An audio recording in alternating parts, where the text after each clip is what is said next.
How to Detect Lies, the Science of Deception. Welcome back to the MindCrime series. Here is something that should unsettle you a little.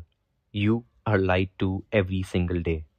Research suggests that average person tells or encounters up to 200 lies daily, most of them small, social lubricant, white lies, minor distortions, some of them significant.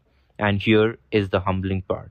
Human lie detection accuracy sits at around 54%, barely better than a coin flip. We are wired to believe people. Evolution favored trust because societies built on baseline trust function better than those built on constant suspicion.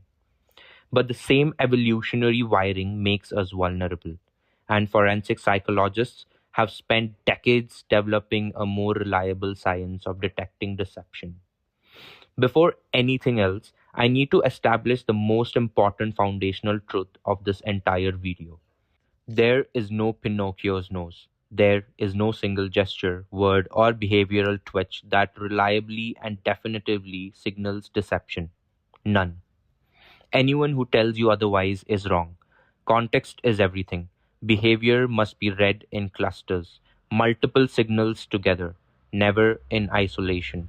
Individual variation is enormous. Culture affects how people present. Personality affects it. Anxiety affects it. A nervous, truthful person can look more like a liar than a calm, practiced deceiver. This is why untrained lie detection is so unreliable, and it is why what follows requires careful, systematic application. The single most important skill in deception detection is one most people never develop: establishing a baseline. Before you can detect a lie, you need to know what normal looks like for that specific person, not for people in general, for them. You do this by observing first. Ask neutral, low stakes questions before anything sensitive. Watch how they sit, how they make eye contact, how fast they speak, how much they gesture. That is their baseline. They are normal. Then you track deviations. Shifts away from that established baseline, not generic tells you read about online. The longer you observe, the more accurately you can read those deviations. This is what trained interrogators do. They spend time before the critical questions just watching, building that map of normal behavior. The first sign to understand is micro expressions. These are involuntary flashes of genuine emotion that appears on the face, lasting as little as 1/25th of a second. They are caused by authentic emotional responses that the person is actively trying to suppress or conceal. Dr. Paul Ekman, one of the world's foremost experts on emotion and deception, identified 7 universal emotions encoded in the human face across all cultures: fear, anger, disgust, contempt, sadness, surprise, happiness. The critical thing about microexpressions is that they cannot be faked and they cannot be fully suppressed. They leak before conscious control can stop them. A person can compose their face into calm, but for a function of a second, before that composure settles, the truth shows.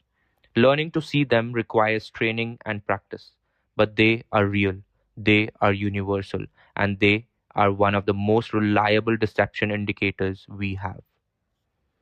The second category is verbal: what people say and how they say it. Watch for distancing language.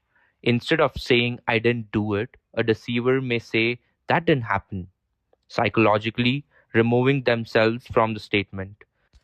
The shift from personal pronouns to detached third person language is meaningful. Watch for fewer details. This is counterintuitive. People assume liars over explain to compensate.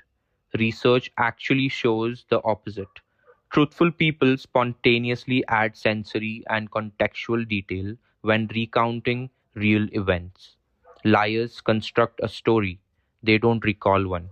The result is a narrative that feels sparse, rehearsed, lacking in texture. And watch for overqualification. Excessive hedging. Phrases like "to the best of my knowledge" or "as far as I can recall," when talking about something a genuinely truthful person would simply remember directly. Sign 3: Cognitive load signals. Lying is mentally exhausting. Think about what the brain has to do simultaneously: remember the actual truth, construct and maintain a false version, monitor the listener's reaction in real time, manage its own emotional responses, all at once. This cognitive overload produces visible signals: unnatural pausing, longer hesitations before answering sensitive questions as the brain scrambles to process; speech errors, filled pauses, mid sentence restarts, sudden corrections, an unusually high rate of stumbling through words; self soothing gestures, touching the face, rubbing the neck, running a hand through the hair, the body attempting to self regulate the stress of maintaining a deception.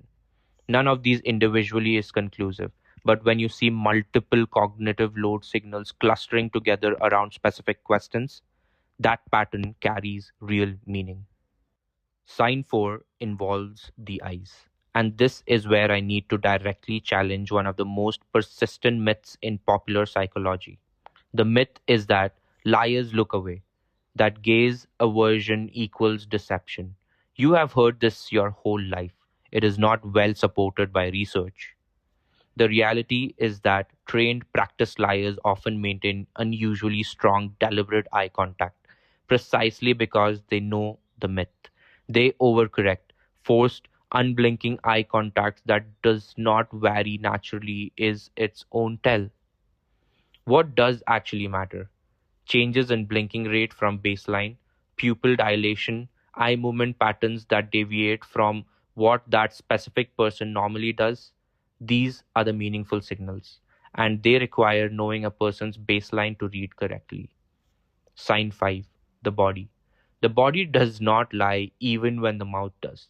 Defensive posture, crossed arms, a torso turned away, these create physical barriers that mirror psychological withdrawal, the body building walls. Orientation shifts, feet or the whole body angling towards an exit, the unconscious urge to leave a situation that has become psychologically threatening. And paradoxically, sudden stillness. Some practiced liars go unusually, unnaturally still, suppressing all movements in a conscious attempt to avoid looking guilty. But the stillness itself becomes conspicuous against their normal animated baseline. I want to close with one of the most widely used structured interrogation methods in law enforcement: the read technique. It operates in three phases. First, the behavioral analysis interview. Structured questions designed to observe baseline verbal and nonverbal responses before any accusatory questioning begins. Second, confrontation. The investigator presents certainty of guilt and monitors the suspect's reaction carefully. Third, minimization, offering moral justifications and psychological framing that lower the suspect's resistance and make confession feel like the more manageable option. The read technique is built fundamentally around creating and observing cognitive load and understanding it. Whether you are a forensic psychology student, a law student, or simply someone deeply curious about human behavior, gives you a window into one of the most psychologically sophisticated process in criminal justice. That was MindCrime on the science of deception. Please subscribe and like, and I will see you in the next one.